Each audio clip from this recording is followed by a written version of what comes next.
Welcome to Light Tonight. I'm Christian Heath. And I'm Jimmy Denowden. Let's go!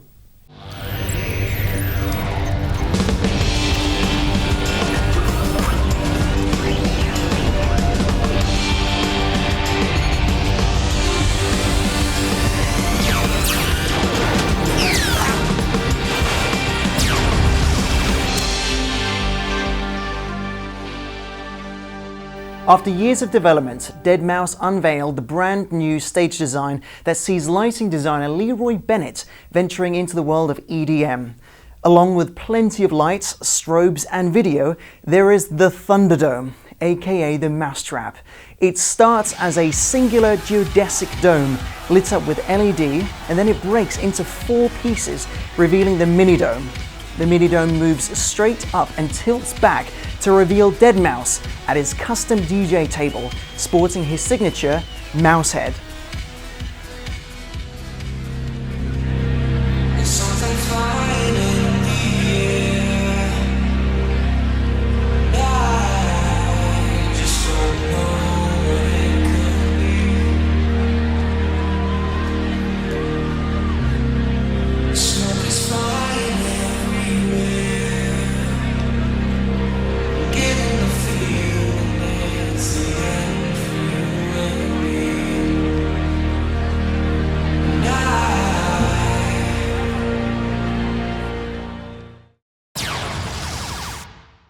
Lighting designer Matt Button has used an array of clay pachymythos and Sharpies for the launch event of the Adidas Pharrell Williams Superstars Super Color range. The event took place at London's Hackney Reservoir with 60 mythos projecting pure beams into the night sky. The light show was interactive with guests able to choose the colours of the beams through Twitter. It was synchronised with a live performance from dubstep artist Coreless. Button also employed the Mythos fixtures to project the Adidas logo in the style of a Batman searchlight across the water, whilst the Sharpies worked as beam pins within the Adidas stage to complement the Mythos in the same white.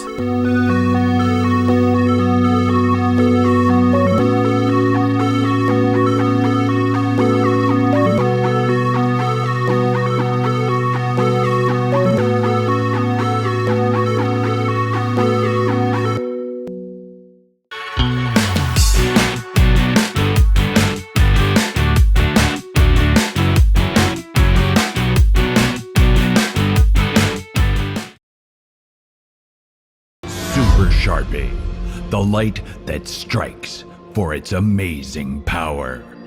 Stormy, the light that brings strobing into the future. Mythos, a light that is a legend for its versatility. Scenius, the ultimate quality light, has now joined the team.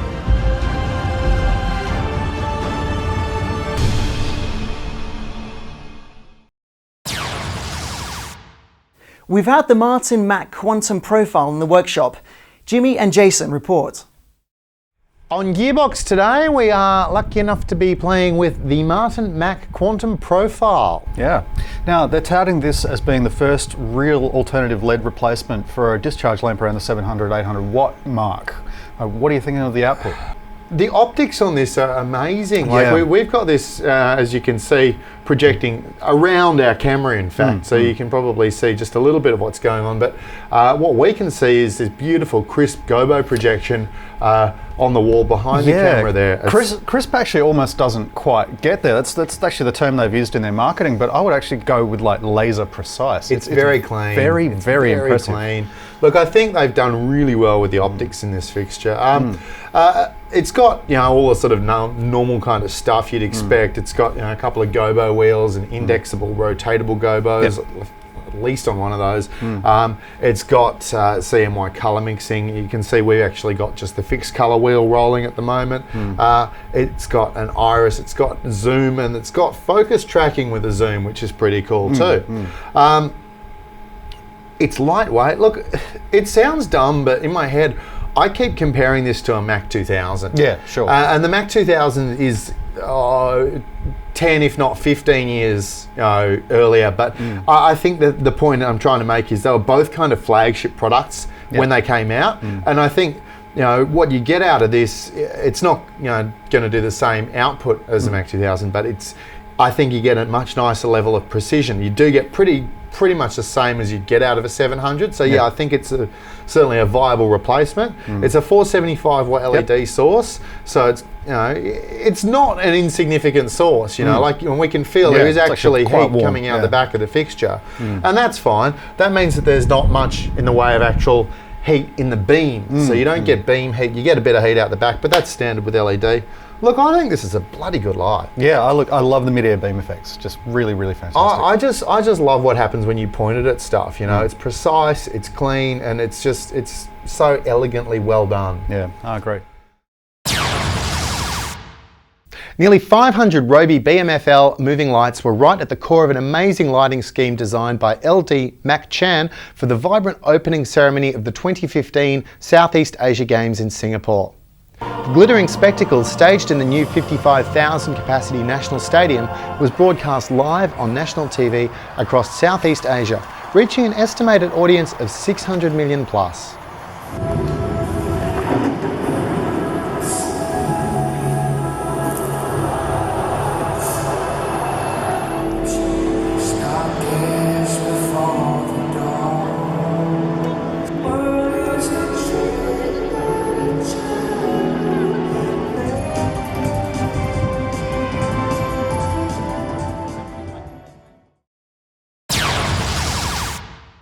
U2 have been touring America with their Innocence and Experience show, with creative direction by Willie Williams and set design by S. Devlin and Rick Lipson of Stewfish.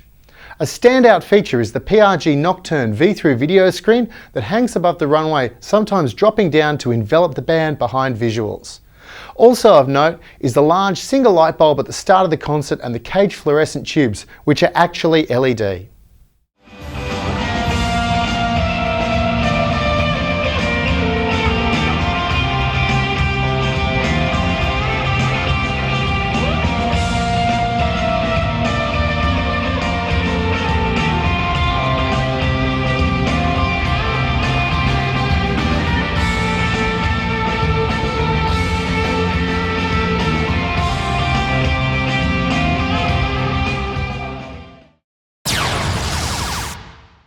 The Electric Daisy Carnival is the largest festival in North America, with 140,000 attendees for each of its 3 nights. Lighting is crucial at these events, and this time lighting designer Andrew Gumper and production company AG Production Services were in charge of creating and illuminating. The main stage entryway arches were 210 foot wide and 65 foot tall. 75 high-end system shapeshifters provided that wow moment when people walked into the main stage area. They placed 25 shapeshifters on each of the arches for big eye candy looks when people were walking in. The arches also served to separate the concert stage from the common area. The show was programmed by high-end Joe Hauler on a Hog4 console, and electricians Mike Gallagher and Chris Archfield were also critical to the success of the production. Andrew's primary programming instructions was to create big looks visible to attendees, but also from above. We were going for big looks visible from helicopters. The arches are about 700 feet apart, so the only way to appreciate the entire thing all at once is from the air. Designed for smaller and mid-sized projects and venues, MA.2 offers advanced functionality with outstanding ease of use. Full tracking backup is available via plug-and-play networking. The .2 range is suitable for most theater, touring, corporate, television, and education lighting environments. Discover the free .2 on PC software and the free .2 3D visualization software. Test it for yourself.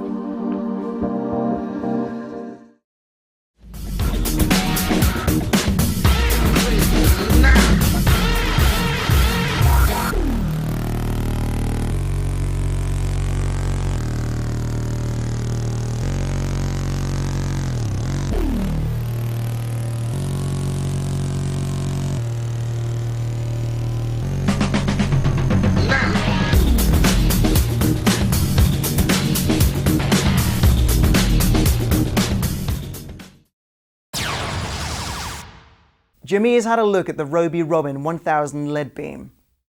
The family of lead beam fixtures has evolved, and this is the latest, the lead beam 1000. And may I add also fastest. This thing really shifts. It really does have very fast head movement, considering the size of its head. I can't turn my own head that fast, and it's not even as big. That's not saying that the lead beam 1000 doesn't have every right to be full of itself, because it's also very bright. It is very, very bright. 16,000 lumens. Yeah, it achieves this with 37 15 watt RGBW engines, and as you can see here, maybe not, maybe it's too bright for the video, but they're arranged in concentric rings, so we got 3 separate zones. Now, another thing that they've done, and they've carried this over from the other fixtures in the lead beam ranges, we've got this virtual colour wheel, which gives us everything from, I think, 27 or 2800 Kelvin up to about 8000, and you can call up the exact colour temperature based on sending a specific DMX value down a specific channel. So if you've got 10 of these and you send the same value, they're all going to look exactly the same. Now, within those lower colour temperature ranges, the 28 and the 3200, we've got a facility to emulate tungsten dimming. Yeah, and this is a bit of a big deal because a lot of LDs are still, a bit funny about the whole, lead source, and they want it to act like tungsten. So basically, what's going on when you activate that mode? Well, there's 2 different modes of dimming. There's tungsten/halogen or linear. And if you're in linear mode and you hit blackout on your console, this will go straight to black. Yeah.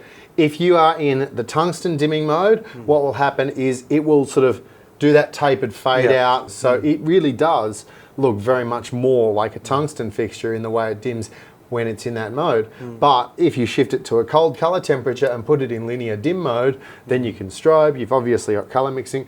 Got a massive zoom range on this thing as well. 4 to 63 degrees. Look, as you'd expect from Roby, of course, both 3 and 5 pin DMX as well as Ethernet connection options, PowerCon in, Roby navigation system 2, the touchscreen as well as the adjacent buttons. Look, I think this is absolutely the next logical step in the evolution. I think there's only so much you can do with a moving head LED washlight, and really we're at the point where it is sort of what's going to be bright, and this is definitely bright. It certainly is, Jimmy. When the exclusive Gold Room nightclub in Atlanta was looking to rejuvenate their entertainment lighting system, they turned to Elation dealer Atlanta Sound and Lighting. The renovation features an all-LED lighting system from Elation Professional and ADJ Lighting, and has given Gold Room an exciting new luster. The lighting effects are combined with the room's various decor features, such as glass and mirrors, to make the light show as mesmerizing and eye-catching as possible.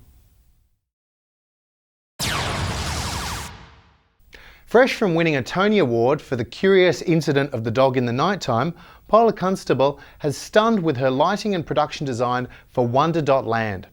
This is a new musical featuring music by Damon Albarn, a new take on the classic story of Alice in Wonderland, whereby a 21st century teen immerses herself in a psychedelic online game. An innovative design mixing 3-dimensional back projection with movable sets creates the 2 different worlds of the main character. Gender. I want to be a girl. www.wonder.land. Age.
AC/DC are touring again after 6 years. This report is from Phillips on Stage.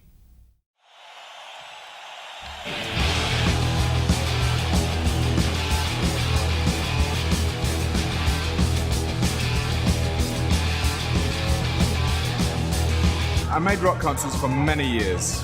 Maybe 20 years ago I thought these rock bands aren't going to survive. They're 50 years old, you know, they're certainly going to be retiring soon. So I deliberately started to think about other ways of working that involved lighting.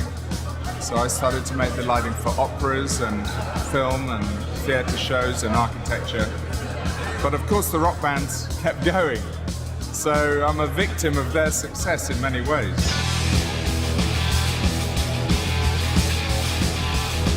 This is a particularly big one. Here we are in Nuremberg. You know, I've done small shows with AC/DC, but they're great in this sort of forum, you know. To do a show in front of 60,000 people is thrilling, and it's exciting for it. They have to have spectacle, and of course that doesn't denigrate the ability of these bands to play great music. It's just if you've got 60,000 people for 2.5 hours, you want to give them something interesting to look at, and slowly but surely you come up with one idea, you know, one simple idea. For us it was to do this big arched roof with the Angus horns on top of them. Said, let there be light. And there was light. Let it be magic. Let it be rock and roll all over you. Clearly it's a collaborative thing that we do, you know, you're making something from nothing. But in a rock show, it starts very much from the people, from the artists. So I worked with a set designer. Ray Winkler was the designer who designed this stage. I talked to the band, of course. So Angus has been very collaborative and generous in allowing us the responsibility to get on with it.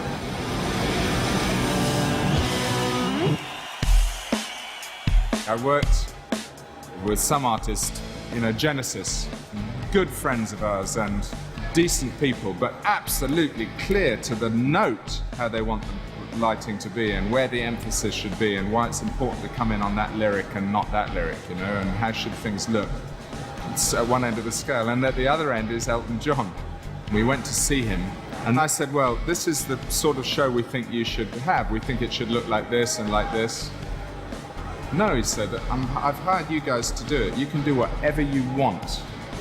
So that was an amazing brief to have, and because of that I think it's one of the best shows we ever did, and that was exciting. But, you know, anytime you're working in a theatre or with anyone, you're always working with a group of people, and the great shows, the great creative teams are ones where people stretch outside their own disciplines, and then you can fly, then that's exciting and wonderful and creative.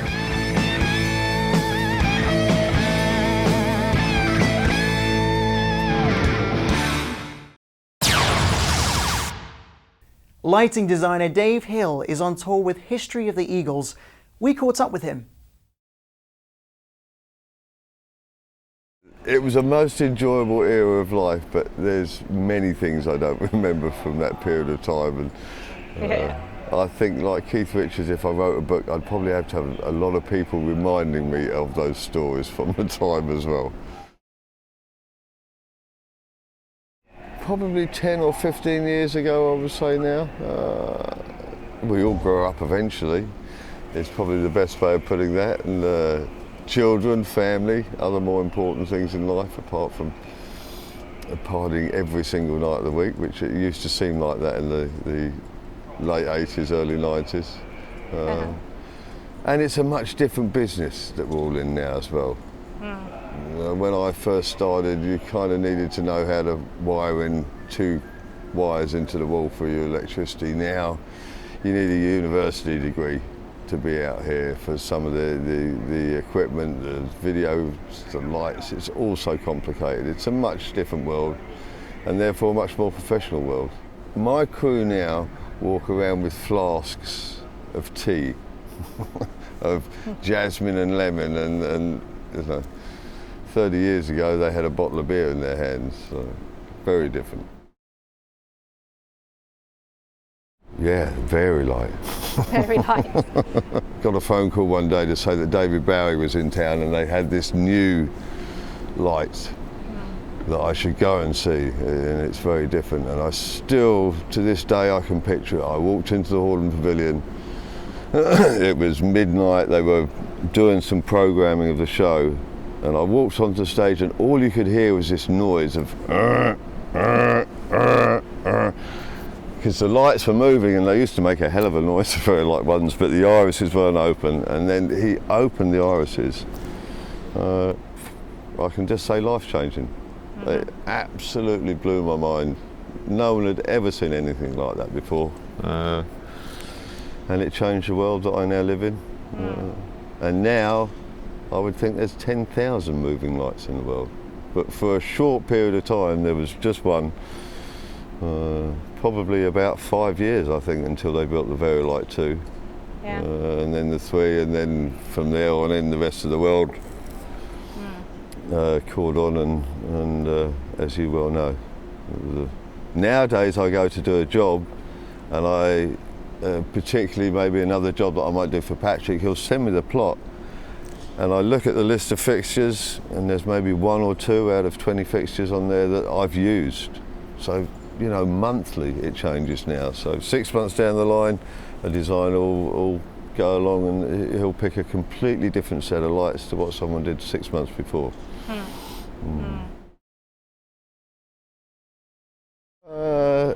The lighting for the Eagles is much more theatrical than rock and roll, let's say. It's a lot of the show is designed around the video. There's very little action on stage apart from playing, because that's the way they've always been. So the lighting is very complementary, hopefully, to the show. There's a few moments of dynamics, but in general everything is mapped out to match the video, and there's a lot of key light work in this show that you don't get in a normal show. I built a Rolling Stone show, there's not one key light cue in the show. This show's got 1,000, because they only want to be lit in white when they're singing or if they're soloing.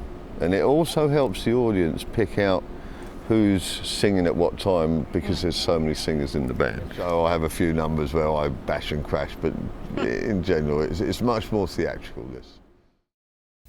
Thanks for watching Light Tonight. I've been Christian Heath. And I've been Jimmy Denowden. If you'd like to watch more episodes, click here. And if you'd like to subscribe to our channel, click here. We'll see you next time.